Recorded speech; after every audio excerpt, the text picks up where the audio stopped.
Welcome to the Leader's Mic, where bold voices shape better leadership. I'm your host, Letitia. If you're hungry to grow, lead with purpose, and level up your impact, you're in the right place. Hit that subscribe button because every week I'm bringing you real talk, practical insights, and the leadership boost you didn't know you needed. Let's get into it. Welcome back, leaders. Whether you are in your car, in the office, or taking that much needed walk to clear your head, I am so excited that you're tuning in with me today. You're a part of a community of leaders that believe in the growth and the courage and the clarity of leadership. And today we're diving back into feedback, one of the most powerful tools you have, if you know how to use it. My question to you, have you ever thought, I don't want to hurt their confidence or I don't want to hurt their feelings, but I also can't keep letting this slide? Or have you walked away from a feedback conversation second guessing yourself? If you answered yes to either one of those, then you're in the right place. This episode is for every leader who's caught between wanting to be kind and needing to be clear. And let me tell you something, you can do both. So let me start with a little story. When I first stepped into leadership, I thought giving feedback was about being nice. So I would sugarcoat everything. I would say all the nice things and make you feel good. And then I would hint at, some change that needed to happen. And then I would say all the nice things again, because I didn't want anybody to feel bad.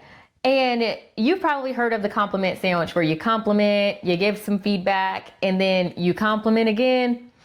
Well, I was the master at that, but I also recognized that it was a problem because no one knew what I actually wanted them to do or how I wanted them to change. And that frustrated me because they would leave the conversation feeling excited and feeling like they're doing great. But for me, I noticed that change was not happening. And so I'm frustrated and I'm ready to make some level somebody, And so then on the other extreme though, I have seen leaders who just laid it out all raw, just no filter, no context, no care. And yes, the message is clear, but the impact, I've seen people walk away feeling discouraged. So neither approach really worked perfectly. Sugarcoating doesn't spark growth and harshness doesn't build trust. I had to learn, sometimes the hard way, that feedback is a skill and it's not just what you say, but it's also how you say it. That's why we have to be very intentional when we're providing feedback. Because here's the truth, feedback is fuel. But for it to move people forward, leaders have to balance two things: honesty and humanity. And when we're able to balance those two things, your team is actually walking away feeling the value. And because they want clarity, nobody likes wondering where they stand in their role if they're doing great. I talked about the imposter syndrome. It happens often. And people don't know, when they don't know where they are, it makes them feel unsettled or uncomfortable. And that's when we start to get into this cycle of, am I doing good? Am I not doing good? So imagine this. You've got a team member who's been missing deadlines, and instead of addressing it early, as a manager, you avoid the conversation for weeks. And then finally, when there's a deadline that should not have been missed, you get frustrated and just go in on that person, and that just at one time, all at one time. And unloading like that, yes, the message might be clear that they have not met deadlines, but the delivery, it doesn't feel good. And the team member could easily walk away feeling discouraged, and the trust can break. And the real issue still doesn't get fixed. If anything, they might think that their job is now in jeopardy, and this is the first time that they're hearing that there's a problem. So we have to do better with giving feedback. And I've seen this happen more than once. And maybe you've lived it too, like on one side or the other. It's a reminder, though, that timing and tone, it really matters just as much as words themselves. The best leaders I've seen and the times that I've been most effective myself are when feedback is direct, but also framed as support. So here's what I've done, and here's what I've started doing.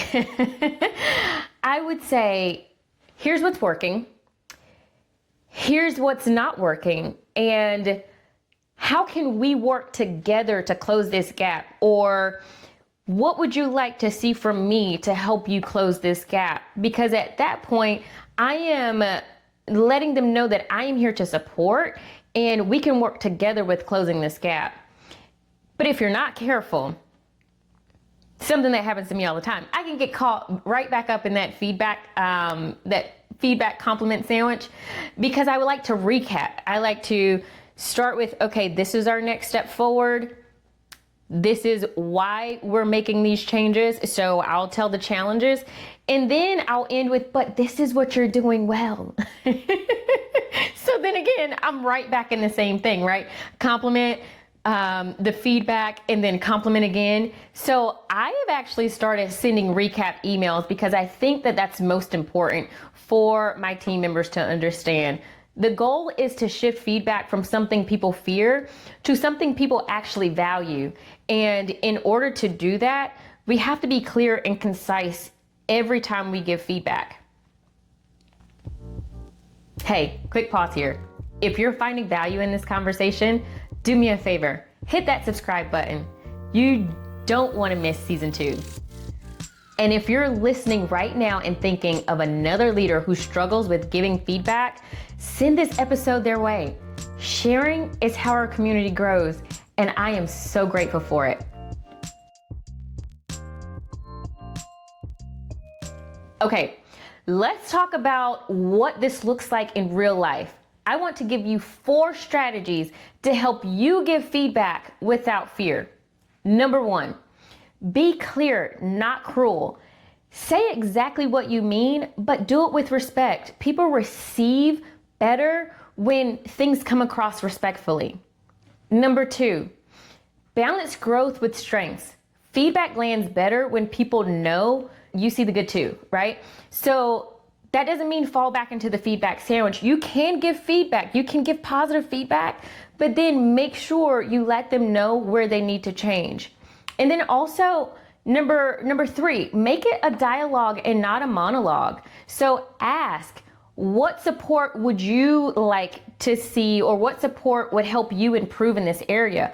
Are there any classes or any certifications that you would like to take in order to gain more skills and more knowledge in this area? Because it's not about us, it's about them. And so we want to make sure that they're included in the conversation. And we don't want to be the ones that's driving the conversation at all times. It's really, really, really important that we engage the employee that we're talking to. And then number 4, you have to normalize small, frequent feedback. And if you didn't hear this in episode 8, so last week's episode, I talk about this. You should not save everything for the annual review. Quick, frequent feedback makes it lighter and less intimidating. So make sure throughout the year you're asking these questions. Here's your mic'd up moment for reflection. Feedback done well isn't scary. It's clear, compassionate, and consistent. And when leaders get it right, their teams don't fear it. They look forward to it. So here's my challenge for you this week.